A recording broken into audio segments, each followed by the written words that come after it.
পালিয়ে বেড়ানো আমেরিকার সেনাদের ধরতে সুপ্ত বাহিনী নামিয়েছে ইরান, পাশে চীন, রাশিয়া। মধ্যপ্রাচ্য কি মার্কিন সেনাদের কবর হবে?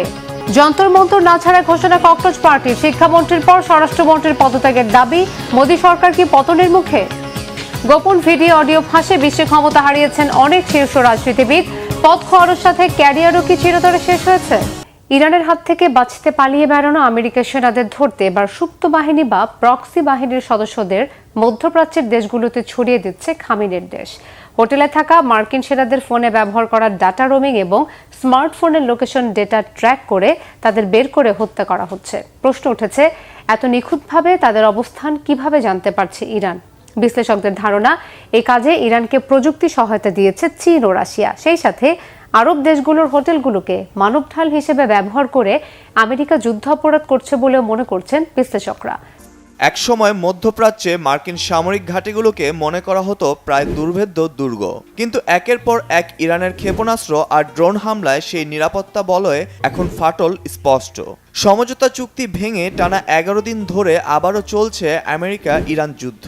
এবার আরও সুনির্দিষ্ট লক্ষ্যবস্তুতে সফল আঘাত চালাচ্ছে ইরান। ইরানের হামলায় তছনছ হয়েছে কুয়েত, বাহরাইন ও জর্ডানের একাধিক ঘাঁটি এবং এর ভেতরে থাকা যুদ্ধবিমান, প্রতিরক্ষা ব্যবস্থা সহ রাডার সিস্টেম। ইসলামী বিপ্লবী গার্ড বাহিনীর হামলায় বাড়ছে মার্কিন সেনা নিহতের সংখ্যা। এমন অবস্থায় মধ্যপ্রাচ্যের বিভিন্ন দেশের মানুষকে মানব ঢাল হিসেবে ব্যবহারের অপকৌশল নিয়েছে মার্কিন বাহিনী। সাধারণ মানুষের জীবনের ঝুঁকি তৈরি করে বেসামরিক অফিস, হোটেল ও স্থাপনায় অবস্থান করছে মার্কিন সেনারা, এমন অভিযোগ তেহরানের। প্রশ্ন উঠেছে, বেসামরিক স্থাপনায় অবস্থান নিয়ে কি যুদ্ধাপরাধ করছে আমেরিকা? কি বলছে যুদ্ধের আইন? বিভিন্ন আন্তর্জাতিক প্রতিবেদনে বলা হয়েছে, ক্ষয়ক্ষতি ও নিরাপত্তা ঝুঁকির কারণে কিছু মার্কিন সদস্যকে সামরিক ঘাঁটি থেকে সরিয়ে হোটেল, অফিস ভবন এবং অন্যান্য বেসামরিক স্থাপনায় রাখা হয়েছে। তবে যুদ্ধের আইন অনুযায়ী সাধারণ মানুষকে ঢাল হিসেবে ব্যবহার করা মারাত্মক অপরাধ। জেনেভা কনভেনশনের অতিরিক্ত প্রোটোকল 1 অনুচ্ছেদ অনুযায়ী কোনো সামরিক লক্ষ্যকে সুরক্ষিত রাখতে বেসামরিক মানুষের উপস্থিতি বা বেসামরিক স্থাপনাকে ব্যবহার করা নিষিদ্ধ। এছাড়া রোম সংবিধির 8 ধারা অনুযায়ী ইচ্ছাকৃতভাবে বেসামরিক মানুষকে সামরিক অভিযানের ঢাল হিসেবে ব্যবহার করা যুদ্ধাপরাধ হিসেবে বিবেচিত হতে পারে। এক্ষেত্রে মার্কিন সেনাদের অবস্থান করা বেসামরিক স্থাপনাতে হামলা বা অভিযান পরিচালনার পূর্ণ ক্ষমতা রয়েছে ইরানের হাতে। তবে সংযম প্রকাশ করে যাচ্ছে ইরান। সরাসরি এসব স্থাপনায় হামলা না চালিয়ে কুয়েতের বিদ্যুৎ কেন্দ্র ও পানি শোধনাগারের মতো কৌশলগত স্থানে হামলা চালিয়েছে আইআরজিসি। তবে তেহরান সবসময় বলেছে তাদের লক্ষ্য বেসামরিক মানুষ নয়, বরং যেসব স্থাপনা থেকে আমেরিকা সামরিক অভিযান পরিচালনা করছে বা যেখানে মার্কিন সেনাদের উপস্থিতি রয়েছে সেগুলোই তাদের লক্ষ্য। তারা সতর্ক করে বলেছে, মার্কিন বাহিনী যদি বেসামরিক স্থাপনাকে সামরিক কাজে ব্যবহার করে তাহলে সেই স্থানগুলো বৈধ সামরিক লক্ষ্যবস্তু হিসেবে বিবেচিত হতে পারে। একই সাথে উপসাগরীয় দেশগুলোকে যুক্তরাষ্ট্রের সামরিক তৎপরতায় সহায়তা না করার আহ্বানও জানিয়েছে তেহরান। এদিকে মধ্যপ্রাচ্যে থাকা মার্কিন ঘাঁটিগুলোতে ইরানের ধারাবাহিক মিসাইল ও ড্রোন হামলায় বেড়েছে ক্ষয়ক্ষতির পরিমাণ ও আমেরিকার সেনা হতাহতের সংখ্যা। হরমুজ প্রণালীর পর এবার লোহিত সাগরের কৌশলগত গুরুত্বপূর্ণ জলপথ বাব আল মান্দ প্রণালীও বন্ধ ঘোষণা করেছে ইয়েমেনের হুথি বিদ্রোহীরা। ইরান সহ গোটা মধ্যপ্রাচ্যে রীতিমতো কোণঠাসা আমেরিকা। এরই মাঝে বেরিয়ে এসেছে মার্কিন যুদ্ধ বাজেট ফুরিয়ে আসার খবর। যুদ্ধ চালিয়ে যেতে মার্কিন সিনেটের কাছে জরুরি তহবিল চেয়েছে প্রতিরক্ষা বিভাগ, পেন্টাগন। সব মিলে ট্রাম্পের বিরুদ্ধে বেড়েই চলেছে মার্কিনীদের ক্ষোভ। আমেরিকার হামলার পর দাও দাও করে জ্বলছে দক্ষিণ ইরানের খুজেস্তান প্রদেশের বেহবাহান শহর। টানা 11 দিনের হামলায় মার্কিন বাহিনীর লক্ষ্য ছিল সেখানে থাকা ইসলামিক রেভলিউশনারি গার্ড কর্পস আইআরজিসির একটি সামরিক ঘাঁটি ও স্থানীয় বাখরেদিয়ান ব্যারাক। বেহবাহান শহর ছাড়াও তেহরান, তাবরিজ, বুশেহের, বন্দর আব্বাস ও কেশম দ্বীপে হামলা চালিয়েছে মার্কিন সেনারা।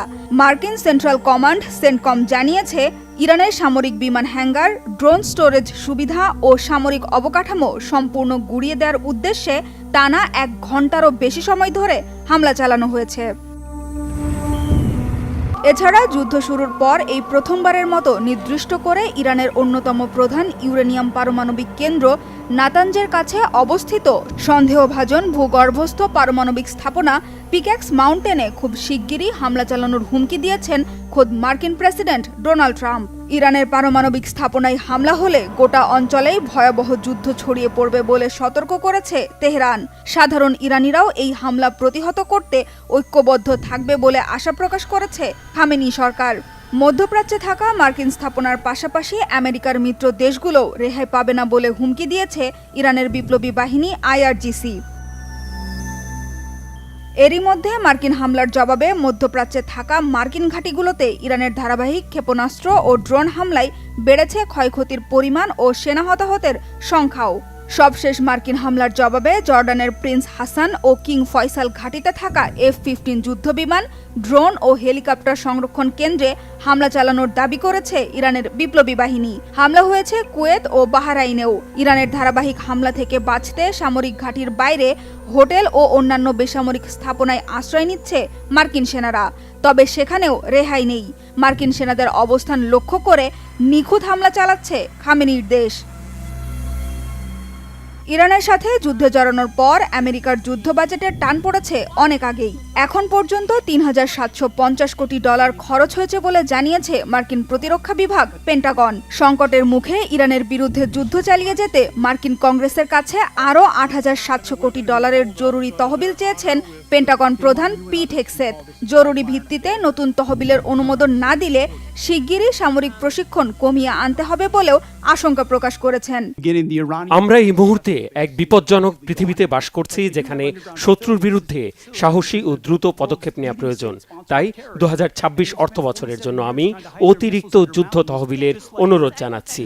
এই অনুরোধটি প্রতিরক্ষা বিভাগের প্রয়োজনীয় সম্পদের যোগানের জন্য অত্যন্ত জরুরি। প্রেসিডেন্ট ট্রাম্প আগামী অর্থ বছর থেকে যুদ্ধ বাজেটের পরিমাণ $1,50,000 কোটি চাইছেন এবং দেশকে রক্ষা করার জন্য আমাদেরও তাই প্রয়োজন।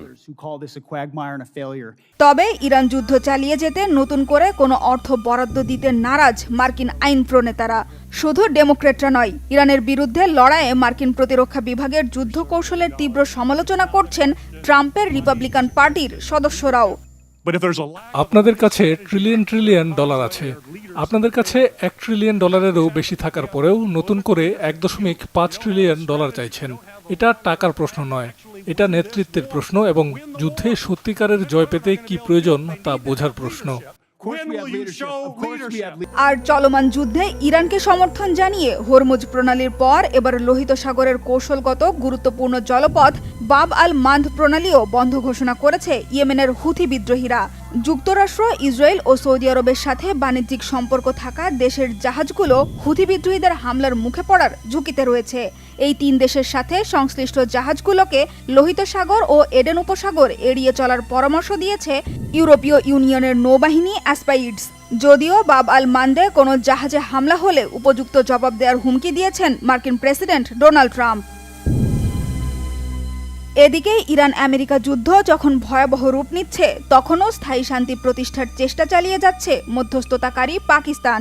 মধ্যপ্রাচ্যের বর্তমান আঞ্চলিক পরিস্থিতি নিয়ে আলোচনা করতে পাকিস্তান সফরে গিয়েছেন ইরানের স্বরাষ্ট্রমন্ত্রী এসকান্দার মোমেনি। যুদ্ধ থামিয়ে আলোচনার টেবিলে ফিরতে আরেক মধ্যস্থতাকারী কাতারের পক্ষ থেকে শান্তি প্রস্তাব পাওয়ার কথাও জানিয়েছে তেহরান। ব্যাপক পুলিশি ধরপাকড় সত্ত্বেও ঐতিহাসিক যন্তর মন্তর ময়দান না ছাড়ার ঘোষণা দিয়েছে ককরোচ জনতা পার্টির নেতাকর্মীরা। সেই সাথে দিন দিনই ভারতে বেগবান হচ্ছে ককরোচ জনতা পার্টি সিজেপির প্রতিবাদী কর্মসূচি। প্রতিবাদ কর্মসূচি বহাল রেখে প্রয়োজনে সরকার পতনের হুমকি দিয়েছেন সিজেপি মুখপাত্র। এই বিষয়ে পার্লামেন্টের ভেতরে আর বাইরে জোরদার প্রতিবাদে সরব হয়েছে বিরোধী দল। শিক্ষামন্ত্রীর পর এবার স্বরাষ্ট্রমন্ত্রী অমিত শাহের পদত্যাগও দাবি করেছে কংগ্রেস। আন্দোলনের তেজ ছড়িয়ে পড়ছে দেশের বাইরেও। চাপের কাছে নতি স্বীকার করবেন কি প্রধানমন্ত্রী নরেন্দ্র মোদী, নাকি আন্দোলন দমনে আরও কঠোর হবে কেন্দ্রীয় সরকার? বেধড়ক মারধর আর নির্দয় নিপীড়নের দৃশ্যটা গত 20 জুলাই সোমবারের ভারতের রাজধানী দিল্লির রাজপথে শিক্ষার্থীদের উপর এমন অসহিষ্ণু আচরণ নাড়া দিয়েছে অভিভাবক, রাজনীতিবিদ আর সুশীল সমাজকে। শিক্ষার্থীদের সুরক্ষার কথা চিন্তা করে পার্লামেন্ট অভিমুখে পদযাত্রার মতো কর্মসূচি আপাতত স্থগিতের ঘোষণা দেয় এর আয়োজক ককরোচ জনতা পার্টি সিজেপি। তাদের প্রতি সমবেদনা জানিয়ে পরদিনই প্রতিবাদী কর্মসূচি নিয়ে রাস্তায় নামলেও পুলিশি ধরপাকড় আর আটকের শিকার হন রাহুল গান্ধী, প্রিয়াঙ্কা গান্ধী, অখিলেশ যাদব সহ বিরোধী দলের নেতাকর্মীরা। তাহলে কি এখানেই শেষ নরেন্দ্র মোদীর নেতৃত্বাধীন কেন্দ্রীয় সরকারের বিরুদ্ধে প্রতিবাদী কর্মসূচি? আমরা এটা খুব পরিষ্কারভাবে বলেছি, 20শে জুলাই যা ঘটেছে তা ছিল ট্রেলার। সরকার আমাদের দাবি না মানলে আরো 10 লাখ মানুষ দিল্লিতে আসবে। এবার আমরা থেমে থাকবো না, চুপ থাকবো না। আমরা অনেক কিছু দেখেছি, অনেক কিছুর সাক্ষী হয়েছি, অনেক কিছুর অভিজ্ঞতা নিয়েছি।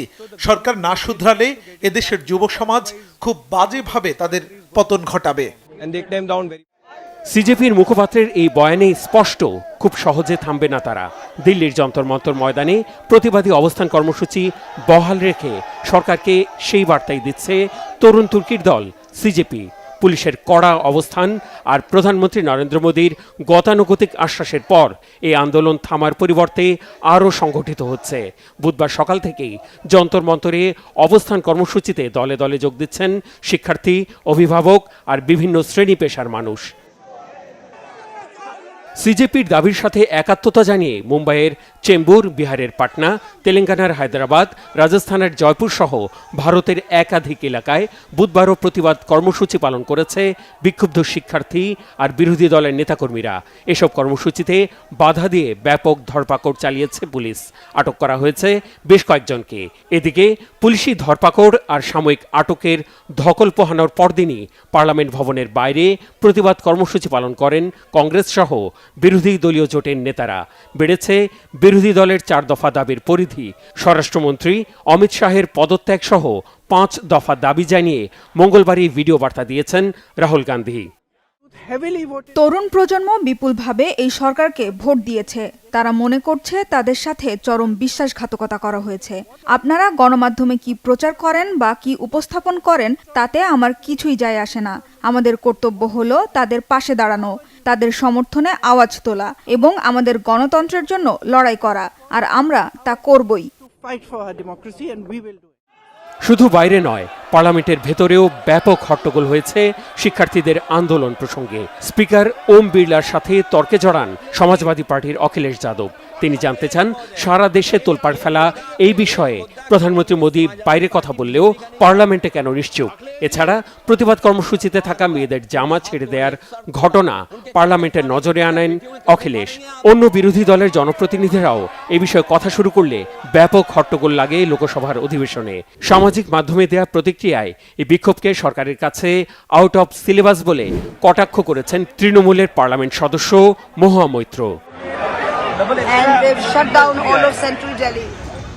শিক্ষার্থীদের উপর জুলুম নির্যাতনের ঘটনায় সাড়া দেয়নি সুপ্রিম কোর্টও। শিক্ষার্থীদের উপর পুলিশ নির্যাতনের বিষয়টি আমলে নিয়ে স্বপ্রণোদিত হস্তক্ষেপ চেয়েছিলেন এক আইনজীবী। এই নিয়ে জরুরি শুনানির আবেদন খারিজ করে প্রধান বিচারপতি সূর্যকান্তের ডিভিশন বেঞ্চ।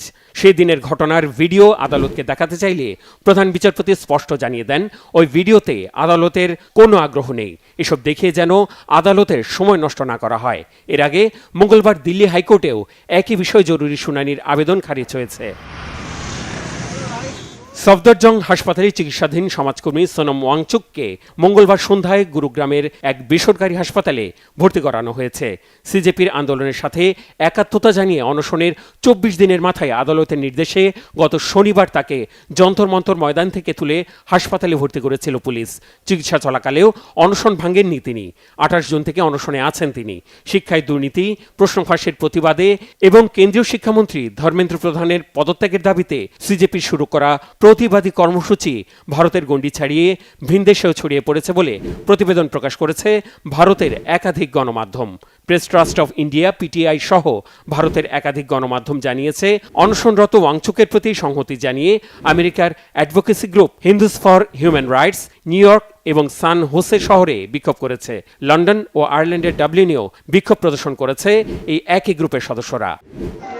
মেডিকেল ভর্তি পরীক্ষায় নিটের প্রশ্নপত্র ফাঁসের প্রতিবাদে শিক্ষামন্ত্রীর পদত্যাগ চেয়ে 20 জুন থেকে ককরোচ জনতা পার্টি প্রতিবাদ কর্মসূচি শুরু করে। 7 দিন পর অনশনে বসেন 59 বছর বয়সী প্রকৌশলী, উদ্ভাবক ও শিক্ষা সংস্কারক সোনম ওয়াংচুক। ইসরায়েলি প্রধানমন্ত্রী বেনিয়ামিন নেতানিয়াহুকে দাগি যুদ্ধাপরাধী আখ্যা দিলেন নিউ ইয়র্কের মেয়র জোহরান মামদানি। আন্তর্জাতিক আদালতের গ্রেফতারি পরোয়ানা থাকা সত্ত্বেও নেতানিয়াহুকে সুরক্ষা দিচ্ছেন মার্কিন প্রেসিডেন্ট ডোনাল্ড ট্রাম্প। সে অবস্থানকে সরাসরি চ্যালেঞ্জ জানিয়েছেন মামদানি। তিনি সাফ জানান, ফিলিস্তিনিদের উপর চালানো গণহত্যার দায়ে নেতানিয়াহুকে নিউ ইয়র্কে স্বাগত জানানো হবে না। মার্কিন কেন্দ্রীয় সরকারের উচিত তাকে গ্রেফতার করা। নেতানিয়াহুকে কি গ্রেফতার করতে পারবে আমেরিকা?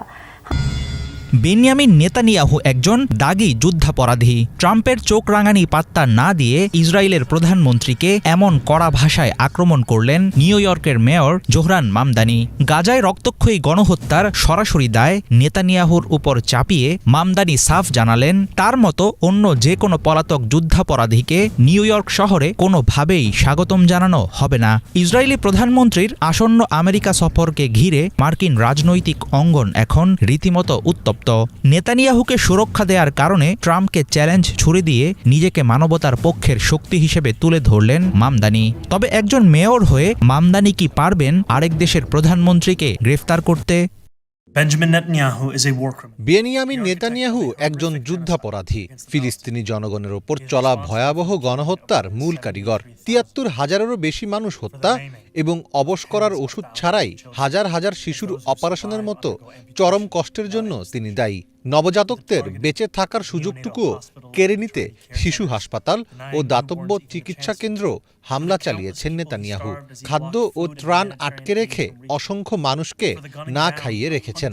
গুলি করে মেরেছেন শত শত ত্রাণকর্মী ও সাংবাদিককে। এমনকি তথাকথিত যুদ্ধবিরতির ৮ মাস পরেও ইসরায়েলি বাহিনী পরিকল্পিতভাবে ফিলিস্তিনি শিশুদের হত্যা করে চলেছে। এককভাবে কোনো রাষ্ট্রপ্রধানকে গ্রেফতারের আইনি ক্ষমতা নেই নিউ ইয়র্কের মেয়র জোহরান মামদানির। কিন্তু গাজায় চালানো গণহত্যার বিরুদ্ধে নিশ্চুপ না থেকে সোচ্চার হওয়ার বিষয়টি মার্কিন রাজনীতির অঙ্গনে গুরুত্বপূর্ণ ঘটনা হিসেবে জায়গা করে নিয়েছে। নিজ বক্তব্যে মামদানি মন্তব্য করেন, আমেরিকার কেন্দ্রীয় সরকারের উচিত নেতানিয়াহুকে গ্রেফতার করে তার বিচার নিশ্চিত করা।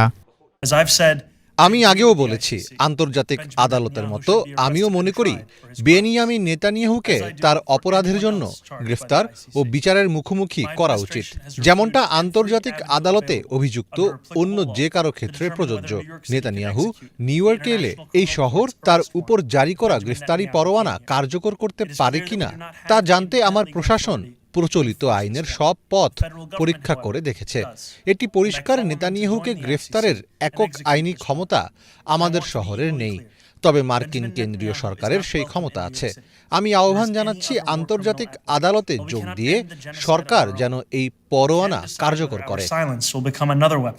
আন্তর্জাতিক আদালতের গ্রেফতারি পরোয়ানা থাকা সত্ত্বেও বেনিয়ামিন নেতানিয়াহুকে সব রকম সুরক্ষা দিচ্ছেন তার পুরনো মিত্র মার্কিন প্রেসিডেন্ট ডোনাল্ড ট্রাম্প। এই নিয়ে খোদ যুক্তরাষ্ট্রেই চলছে তুমুল রাজনৈতিক বিতর্ক।